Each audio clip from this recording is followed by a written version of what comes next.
Liburan ke laut atau ke sungai adalah tempat yang paling menyenangkan, namun belumlah lengkap bila belum ke Taman Bunga Selosia di Desa Alupit, Kecamatan Panga, Aceh Jaya.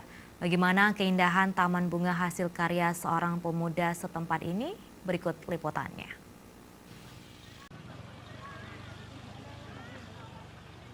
Inilah Taman Bunga Selosia di Desa Alupit, Kecamatan Panga, Aceh Jaya.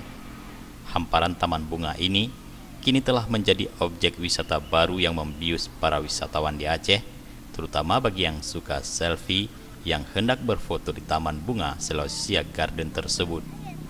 Tempat wisata baru ini viral setelah beredar di media sosial dengan warna-warni bunga, warna merah, kuning, dan oranye sehingga membuat suasana tampak meriah. Taman Bunga Selosia Garden ditanami oleh seorang pemuda setempat, Kaisar, pemuda yang berprofesi sebagai pemandu wisata. Dialah yang berhasil membangun Taman Bunga Selosia Garden seluas 1 hektar di Desa Alupit, Kecamatan Panga, Aceh Jaya.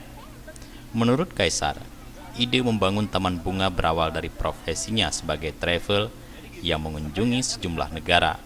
Kemudian ide yang didapat dari luar negeri tersebut dikembangkan di daerah kelahirannya. Sejak dibuka Taman Selosia ini, alhamdulillah antusias masyarakat sangat menyambut dengan baik.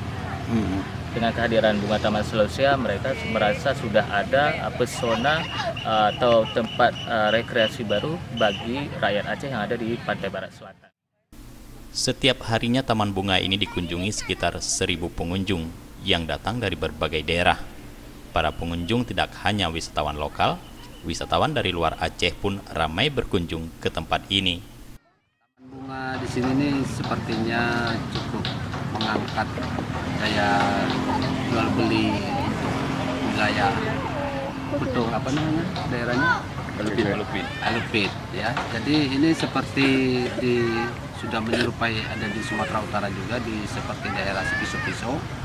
Ada juga namanya Taman Bunga ini, cuman dia beda dekorasi ya.